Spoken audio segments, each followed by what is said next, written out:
Okay, welcome once again to Anglo Dic 2 students. I have taken today enterprise for you, class 8, okay, chapter 3 from reader book. So, when the chapter starts, you find beautiful story on enterprise. First, let us talk about what is enterprise. It is one business you might have seen on business establishment. It is written on the shop enterprises. So, that means business or the work you undertake. ठीक है, तो हम आगे समझने का प्रयास करते हैं कि कैसे एंटरप्राइज सफल होता है हमारे जीवन का. Read the story. Risking and decide which of the two seeds is an enterprising one. तो हम यहाँ देखेंगे दो बीजों की कहानी यहाँ पे लेखक ने बताया है और उसमें से एक बीज यानी एक सीड रिस्क लेता है और दूसरा यूं ही आराम में पड़ा रहता है. तो उसका क्या हाल होता है. टू सीड्स ले side by side in the fertile spring soil. और एक उपजाऊ ज़मीन पे दो सीड पड़े होते हैं और दोनों का क्या विचार है, कैसे वो ग्रो करेंगे, कैसे वो आगे बढ़ेंगे, कैसे वो अपने एंटरप्राइज करेंगे. इसकी चर्चा बहुत सुंदर ढंग से की गई है. The first seed said I want to grow. उसकी इच्छा है आगे बढ़ने की. I want to send my roots deep into the soil beneath me and thrust my sprouts through the earth crust above me. उसको धरती से ऊपर निकलने की भी चाह है, सनलाइट खाने की, आनंद लेने की भी चाह है और डीप इन द अर्थ उसे अपने जड़ों को भेजने की भी चाह है. I want to unfurl my tender birds. और अपने मुलायम पत्तों को बाहर निकालने की उसे चाह है, बैनर के जैसा. Like banners to announce the arrival of spring. ताकि लोग देखें कि नए कोपल फूट रहे हैं, नए अंकुर उपज रहे हैं, तो स्प्रिंग सीजन आ गया है. I want to feel the warmth of the sun on my face and the blessing of the morning dew on my petals. और वो अपने पत्तों पर, अपने पंखुड़ियों पर आनंद लेना चाहता है मॉर्निंग डू, है ना, और सनलाइट का. एंड सो सी ग्रू. और इसलिए वो बीज जो है वो आगे बढ़ती है. The second seed side. जबकि दूसरा जो है वो एंटरप्राइज करने से डर रहा है. इसको देखो. I am afraid if my roots into the ground below. I don't know what I will encounter in the dark if I push my way through the hard soil above me. क्या होगा अगर मैं इतना hard soil को, crust को तोड़ने का प्रयास करूंगी. आई मे डैमेज माई डेलिकेट स्प्राउट्स. और मेरे कोमल कोपल जो है, कोमल अंकुर, वो टूट सकते हैं. What if. क्या होगा अगर I let my birds open and snail tries to eat them. और फिर कोई घोंघा यानी कि स्नेल जो आप पिक्चर में देख सकते हो, तो वो अगर आके मुझे खा जाएगा तो. If I were to open my blossoms small child may pull me from the ground. और अगर मैं बड़ी भी होती हूँ तो मुझे कोई छोटा बच्चा उखाड़ के भी ले जा सकता है. Means he has lots of fear and you know no business can be run without risk. तो आगे कहा गया है कि no it is much better for me to wait until it is safe. तो दूसरी सीट जो है वो इंतज़ार करती है कि उसे उसे एक अच्छा मौका जब मिलेगा, अच्छे दिन जब आएंगे, जब कुछ खास उसके लिए लगेगा, उसे कॉन्फिडेंस होगा, तभी वो अपने आप को अंकुरित होने देगी और बाहर निकलेगी. इतने में क्या होता है कि जब वो इंतज़ार करते रहती है तो एक यार्ड हैन आती है, पिक्चर में देख सकते हो, और उसे खा जाती है ना. A yard hen scratching around in the early spring ground for food found the waiting seed को वहाँ पाती है एंड प्रॉम्प्टली एट इट. और तुरंत खा जाती है. जैक कैनफील्ड ने बहुत अच्छा उदाहरण दिया है फ्रेंड. यहाँ पे क्या सीख मिलता है हमें कि हमें एंटरप्राइज करने से डरना नहीं चाहिए, हमें रिस्क लेने से नहीं डरना चाहिए, नहीं तो हम जीवन में सफल होने के चांसेस हमारे कम हो जाएंगे. यहाँ पे मोरल भी लिखा हुआ है, अब देखो. Those of us who refuse to risk and grow get swallowed up by life. अगर हम वेट ही करते रहेंगे तो हम ज़रूर से ज़्यादा इंतज़ार करना भी अच्छा नहीं होता है, हमें आगे बढ़ के रिस्क लेना होगा. तो चलिए हम नेक्स्ट पेज नंबर 44 पे. Okay. Yes, we have come to next page, my dear students. Now we have come to next page. Now we have exercise. Use the adjective given below to identify the qualities of two seeds. तो दूसरे seeds के पास तो हमारे लिए दो ही word है, वो है वीक और टिमिड. अगर हम डिश लगा के करेजस में डिश लगा दें तो डिसकरेजस भी हम ऐड कर सकते हैं. But mainly we have two words for the second seed कि वो वीक है और टिमिड है क्योंकि वो खुद को स्प्राउट अप नहीं करना चाहता है. फर्स्ट सीड के लिए देखो कितने सारे वर्ड्स हैं, हमने हेल्प बॉक्स से लिए इनके लिए.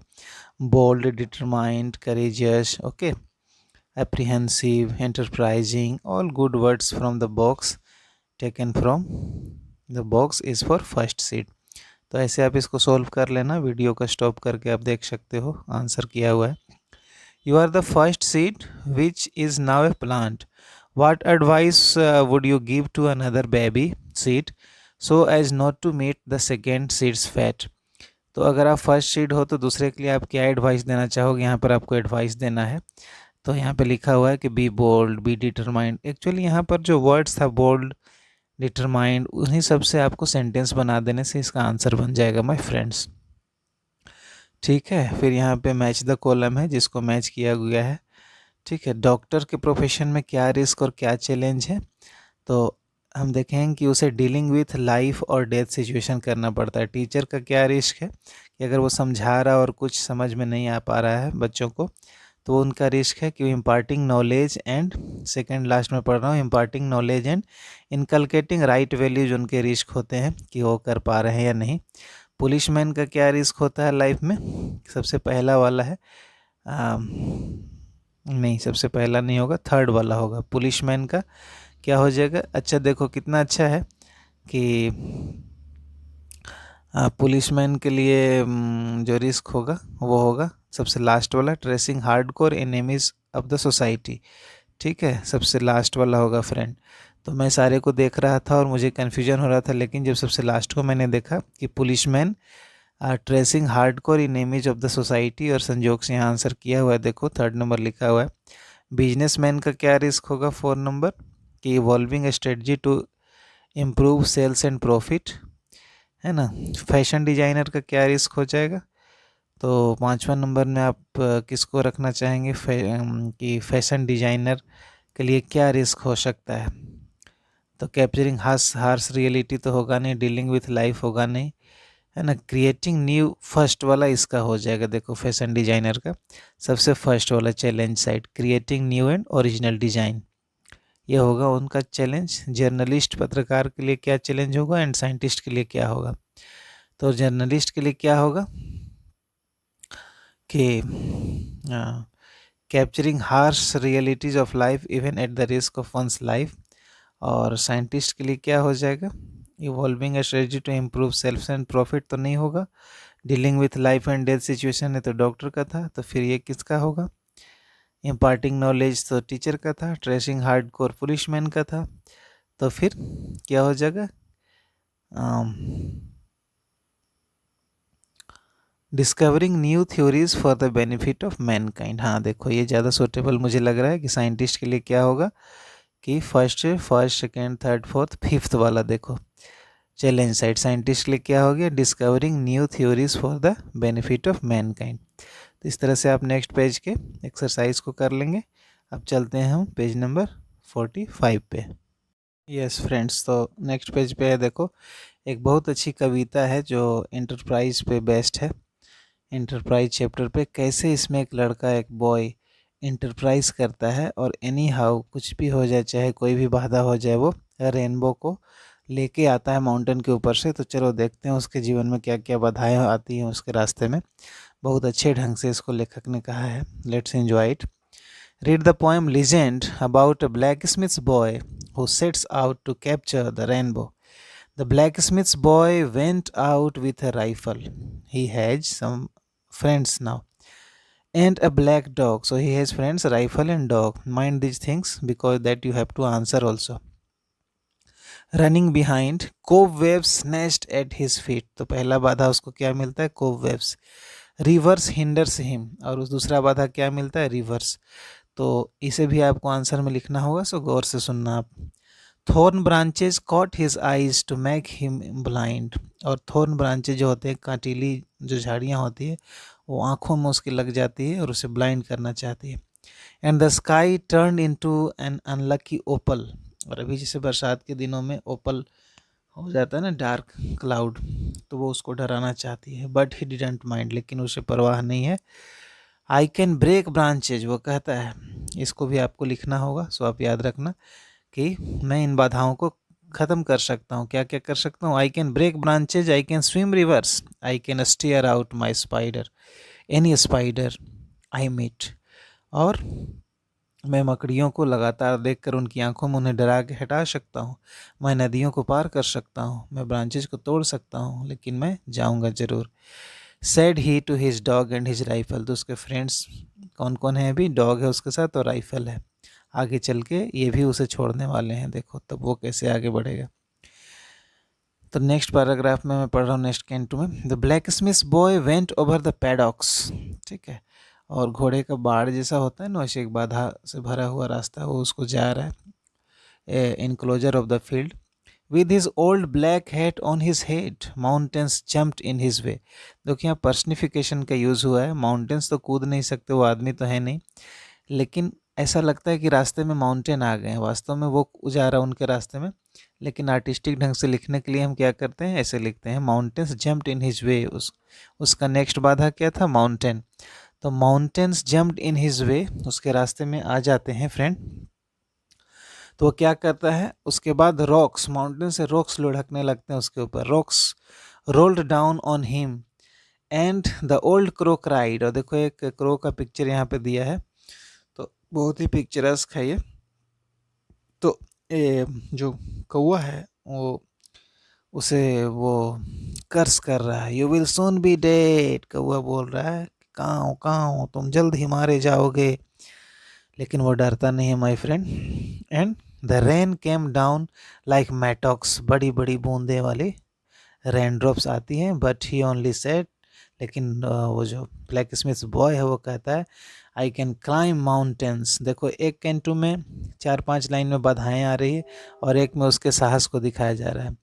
तो वो कहता है अपनी साहस को दर्शाता है, वो कहता है आई कैन क्लाइम माउंटेन्स, कोई बात नहीं पहाड़ आ रहे हैं तो मैं उन पर चढ़ जाऊंगा। आई कैन डोज रॉक्स, और मैं जो रॉक्स लुढ़कते हुए आ रहा हूँ उसको मैं धोखा दे सकता हूँ, यानी बच सकता हूँ उनको। I can shoot an old crow any day, और ये इस ओल्ड क्रो का क्या है, सो मैं कभी भी गोली मार सकता हूँ किसी भी दिन। And he went on over the paddocks, और वो आगे बढ़ता है friends. When he came to the end of the day, the sun began falling। और अब रात हो रहा है, शाम हो रहा है, वो भी एक बाधा है। जब आपका लाइट नहीं है तो आप कैसे चलेंगे आगे? Up come the night ready to swallow him, फिर से पर्सनिफिकेशन का यूज़ हुआ है, जैसे कि उसे निगल जाएगा, ऐसा गहरा रात आ रहा है। कैसा? और भी तुलना देखो रात के लिए। Like the barrel of the gun, जब आप बड़े से गन जो 2 नाली वाला गन होता है ना, उसके अंदर आप झांकेंगे तो उसका गुफा रूपी जो पाइप होता है उसमें जिससे गोली निकलती बुलेट्स, तो कितना अंधेरा दिखेगा। तो बिल्कुल अंधेरा को ऐसे तुलना किया है लेखक ने, like the barrel of the gun. Like an old black hat, कितना काली रात है, कितनी काली शाम आने वाली, ब्लैक हैट के जैसा। लाइक ए ब्लैक डॉग, और केवल ब्लैक डॉग ही नहीं, हंग्री टू फॉलो हिम, ऐसी रात आने वाली है। Then the pigeon, the magpie and the dove began wailing and grass lay down to below him। और बाधाओं में कौन है? पिजन, देखो मैगपाई और डव, ये तीनों चिड़ियाँ जो है वो रो रही है, वेलिंग कर रहे हैं। और पिजन्स देखने में बहुत सुंदर होता है फ्रेंड, लेकिन जब ये वेल करता है ना तो आपको डरा सकता है, ऐसे आवाज़ आता है पिजन का। तो ये सारी चिड़ियाँ जो है वो निगेटिविटी को यहाँ पे दिखा रही है, सब वेल कर रहे हैं, विलाप कर रहे हैं, और ग्रासेस जो हैं वो पड़ी हुई ऐसे जैसे कि उन पर पैर रखा जाए तो पैर कट जाए। हिज राइफल ब्रोक, उसके साथी भी देखो जवाब दे रहे हैं, उसके राइफल टूट गए हैं। हिज हैट फ्लू अवे, उसके टोपी उड़ गया है, hat. And his dog was gone, वो भी भूख लग गया होगा बेचारा डॉग को, वो भी कहीं चला गया है, थक गया होगा, छोड़ दिया इसको। And the sun was falling, और सूरज डूबता जा रहा है, रात गहराता जा रहा है। चलो देखते हैं आगे क्या होता है कविता में, वेरी इंटरेस्टिंग। लेकिन ये जो लड़का है, this boy, black Smith boy, is enterprising, doing his assigned work. He will go and bring the rainbow, means he will bring the rainbow. देखो आगे क्या होता है। यस फ्रेंड्स, तो देखो कैसे वो और आगे बढ़ता है। But in front of the night the rainbow stood on a mountain, लेकिन रात में भी वो रेनबो दिख रहा था। Actually it is a story like poem, so यहाँ तो कुछ भी संभव है, बस आपको इसके थीम पे ध्यान देना है। Just as his heart foretold, जैसा उसका दिल कहता था, रेनबो अभी भी चमक रहा था। ही रैन लाइक ए हेयर, वो तेजी से हेयर यानी खरगोश के जैसा आगे बढ़ता है। He climb like a fox, fox के जैसा वो पहाड़ों के चट्टानों पर उछलते हुए आगे बढ़ता है। He caught it in his hands, the colour and the cold like a bar of ice, और उसने पकड़ लिया ही, अंत में रुका नहीं और पकड़ लिया रेनबो को। और ये कैसा है? Cold and like ice bar, like the column of a fountain, like a ring of gold. देखो यहाँ सारे सिमली लाइक और एज के साथ यूज हुआ है। तो लाइक के साथ जब हम तुलना करते हैं तो इसको सिमली यानी उपमा बोलते हैं। तो ये कैसा है रेनबो उसको बताया गया है। अब जो पिजन थे और बाकी जो चिड़िया लोग थे और जो ग्रास था, जो बाधाएं थी, देखो उनका क्या होता है। The pigeon, the magpie and the dove flew to stare. Stare means to look fixedly, बिना पलक झपकाए वो देख रहे हैं कि अरे ये कैसे हो गया, इसने रेनबो को हथिया लिया, पकड़ लिया। And the grass stood up again on the mountain. The blacksmith boy hung the rainbow on his shoulder. कहाँ रे रेनबो, चलो मेरे कंधे पे आ जाओ। Instead of his broken gun, अब ब्रोकन गन उसके पास नहीं है, बल्कि उसके कंधे पे क्या है? उसका लक्ष्य, जो रेनबो लाने चला था वो रेनबो। लिजार्ड्स, देखो पिक्चर में लिजार्ड उसको देख रहे हैं, स्नैक्स छोड़ रहे हैं रास्ता। Lizards ran out to see, snakes made way for him. और जो आप सफल होते हैं ना, सारी बाधाएं खुद दूर होने लगती हैं। And the rainbow shone as brightly as the sun, all the world said. और फिर सफल होने पर पूरी दुनिया ने क्या कहा, इसको आपको आंसर में भी लिखना है फ्रेंड्स, सो ध्यान से सुनना। Nobody is braver, nobody is bolder, nobody is has done, आज तक किसी ने ऐसा नहीं किया था। Anything equal to it, anything equal it, इसके समान किसी ने आज तक ये सफलता प्राप्त नहीं की थी। He went home as bold as he could be with the swinging rainbow on his shoulder. और फिर जुडिथ राइट ने कहा कि वो सफलतापूर्वक ब्लैक स्मिथ बॉय, चूँकि उसने हिम्मत किया था, साहस किया था, तो वो अपना घर चला जाता है। अब देखो A3, pick lines from the poem और state points to justify the following statements. The blacksmith boy did not go alone, तो अलोन नहीं था तो फिर कौन कौन था साथ में? He went out with a rifle, black dog, ये सारे साथी थे। मैंने कहा था ना ये पूछेंगे क्वेश्चन में। Next, he faced obstacles on the way. Obstacles क्या क्या थे? जो कि स्नैच कर रहे थे उसके फीट को, कोबवेब्स और रिवर्स, रॉक्स ना। देखते हैं और क्वेश्चंस। नंबर 3 में है, the boy was full of self confidence. कैसे आपको बताना है, क्योंकि वो कहता है I can break branches, I can swim rivers, I can stare out any spider I meet, है ना। अब है कि birds discourage the blacksmith boy from moving ahead. कौन कौन बर्ड्स थे ये आपको यहाँ बताना है। हिज फ्रेंड्स डिजर्टेड हिम, कौन फ्रेंड्स थे उसके? राइफल हैट, ये सब उसके फ्रेंड थे। फिर है 6 नंबर में, he did not waste time in catching the rainbow. तो क्या किया उसने? He ran like a hare, he climbed like a fox, ये सब लिखना है यहाँ पे। फिर लास्ट में आप लिखेंगे कि he was applauded, praised and appreciated for accomplishing means finishing his work. कैसे? क्योंकि लोगों ने, दुनिया वालों ने कहा nobody is braver, nobody is bolder, ये लाइन जो लास्ट के पोएम में हम लोग पढ़े थे, किसी ने ऐसा नहीं किया था इसके बराबर में, तो ये हो जाएगा यहाँ पे आंसर इसके friend. Then you have true false answers. The poem is a story handed down from the past, yes. The boy's confidence was shaken by the challenges, no. It was night by the time, yes. The crow warned him of the dangerous consequences, yes. The pigeon, magpie and dove were certain that the boy would be successful, no. The rainbow was bright and colorful but cold, yes. There was nothing extraordinary about the boy's feet, no. Boy's feet was extraordinary, so it is false. The poem proves that where there is a will, there is a way, yes, of course, that is the message in this chapter, Enterprise. The poem presents several excellent examples of simile and personification. तो simile क्या है? Simile is used to compare one thing with another. जैसे he is like an elephant अगर कोई मोटा है, और he is an elephant direct तो personification. अगर आप बोलते हैं he fought like a lion तो simile, और he was the lion in the war तो personification. Pick out some personification and simile जो यहाँ पे दिखाया गया है, तो आप इसको देख के आराम से लिख सकते हो। जैसे लाइक लाइक लाइक वाला जितना होगा सिमली में लिख देना, और डायरेक्ट जहाँ पे होगा कंपैरिजन वो पर्सनिफिकेशन में लिख देना। एक्सरसाइज में है pick out verbs from the poem which mean the same as given below. Delayed the progress of means hindered, seized quickly means caught, और snatched, moved by turning over and over को आप tumbled लिख लो, move quickly to one side to the other to avoid one thing, dodge, है ना। Forecast के लिए लिख लो फोरटोल्ड, और गेज फिक्सेडली को लिख लो स्टेयर, किल और वुंड विथ ए मिसाइल यानी बुलेट फ्रॉम द गन क्या हो गया, शूट करना। कितना अच्छा शूट का डिफिनेशन दिया है फ्रेंड। A7 में है discuss with your partner to find out, इसको आपको नए बुक में होट्स के रूप में या लाइफ स्किल के रूप में भी दिया होगा, लेकिन थीम वही होगा। Discuss with your partner to find out how the boy was enterprising, what other quality besides enterprise helped him gain success। तो उसने enterprise बिजनेस काम जो था, जॉब जो था, वो तो किया ही, लेकिन और उसको कौन सी क्वालिटी हेल्प किया, क्या करेज हेल्प किया, क्या कॉन्फिडेंस हेल्प किया, क्या डिटर्मिनेशन हेल्प किया। तो आप देखें कि लगभग सब ने हेल्प किया, केवल लक, गुड लक के द्वारा वो नहीं निकल गया, बल्कि उसको बहुत सारे पॉजिटिव क्वालिटी जो उसमें थे उसने उसको हेल्प किया। Think of something in hope of accomplish in future. What do you think would be the difficulties in doing it? What problems are you likely to face while achieving it? आप कोई plan बनाते हैं तो आप उसके options ढूंढें कि कैसे क्या समस्याएं आ सकती है आपको फ्यूचर में, और क्या करेंगे आप उन समस्याओं को दूर करने के लिए। इसके बाद इस चैप्टर में success comes to those who will and dare आपको मिलेगा, ठीक है, जिसको आप पढ़ेंगे, जो एक इंटरव्यू है, और फिर इंटरव्यू के बाद उस पर आधारित कुछ क्वेश्चंस एंड आंसर मिलेंगे।